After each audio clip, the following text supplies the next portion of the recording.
નમસ્કાર મિત્રો, હર હર મહાદેવ। આપણી આસપાસના ઘણા લોકો આપણને સમયાંતરે સલાહ આપતા જ રહે છે। આપણે એવા લોકોને ઓળખવા જોઈએ જે આપણને નિસ્વાર્થ ભાવે સાચી સલાહ આપે છે। આપણે આવા લોકોની વાતને નજરઅંદાજ ન કરવી જોઈએ, નહીં તો નુકસાન આપણને જ થઈ શકે છે। આ વાત આપણે ભગવાન શિવ અને નારદ મુનિની કથામાંથી શીખી શકીએ છીએ। નારદજી અને શિવજીની આ કથા સાંભળીને તેનું આચરણ કરે તે મનુષ્ય ક્યારેય દુઃખી થતો નથી। એકવાર નારદ મુનિએ કામદેવને હરાવ્યા હતા। નારદજીને આનો ગર્વ થયો। તે બધાને કહેતા હતા કે તેમણે કામદેવને હરાવ્યા છે। તે પોતાના વખાણ કરતા હતા। ઉત્સાહમાં તેઓ ભગવાન શિવના કૈલાસ પર્વત પર પણ પહોંચ્યા। ભગવાન શિવે પણ કામદેવને બાળીને રાખ કરી દીધા હતા, પરંતુ તેઓ ક્રોધિત હતા। નારદ મુનિ ભગવાન શિવને કહે છે કે હું ક્રોધિત ન હોવા છતાં પણ મેં કામદેવને હરાવ્યા છે। શિવજી સમજી ગયા કે નારદ મુનિ ભક્ત હતા અને તેમને અભિમાન થયું હતું। શિવજીએ કહ્યું કે તમે કામદેવને હરાવ્યા તે યોગ્ય છે, પરંતુ તમારે તેના વિશે અભિમાન ન કરવું જોઈએ।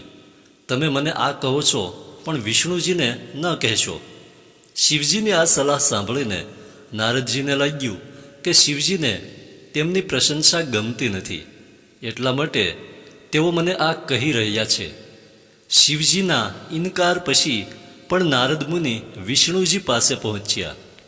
નારદ મુનિની વાત સાંભળીને ભગવાન વિષ્ણુ સમજી ગયા કે તેમના ભક્ત અહંકારી બની ગયા છે અને તેમનું અભિમાન દૂર કરવું પડશે। આ પછી ભગવાન વિષ્ણુએ પોતાના જાદુથી એક શહેર બનાવ્યું, જ્યાં એક રાજકુમારીનો સ્વયંવર થઈ રહ્યો હતો। નારદ મુનિ પણ તે શહેરમાં પહોંચ્યા અને રાજકુમારીને જોઈને તેના પર મોહી પડ્યા। નારદ એ રાજકુમારી સાથે લગ્ન કરવા માગતા હતા। તેઓ તરત જ ભગવાન વિષ્ણુ પાસે પહોંચી ગયા હતા। નારદજીએ ભગવાનને કહ્યું કે મને એક સુંદર રૂપ આપો, જે જોઈને રાજકુમારી મને સ્વયંવરમાં પસંદ કરશે। વિષ્ણુજીએ નારદ મુનિને વાનરનું મોં આપ્યું। આ સ્વરૂપમાં નારદ સ્વયંવર સુધી પહોંચ્યા। નારદ મુનિનું ત્યાં અપમાન થયું। તેનાથી ક્રોધિત થઈને નારદ મુનિએ પણ ભગવાન વિષ્ણુને શ્રાપ આપ્યો। પાછળથી જ્યારે નારદનો ક્રોધ શમી ગયો અને તે આખી વાત સમજી ગયા, ત્યારે તેનો અહંકાર નાશ પામ્યો અને તેણે ભગવાન વિષ્ણુની માફી માંગી। આ કથામાં ભગવાન શિવે નારદ મુનિને જે વાતો કહી છે તે આપણા માટે ખૂબ જ ઉપયોગી છે। ભગવાન શિવે નારદને કહ્યું હતું કે તમારે અભિમાન ન કરવું જોઈએ। શિવજી પોતે નારદ મુનિને યોગ્ય સલાહ આપતા હતા, પરંતુ નારદે અહંકારના કારણે તે સલાહ પર ધ્યાન ન આપ્યું અને પછી વિષ્ણુજીએ તેમનો અહંકાર દૂર કર્યો।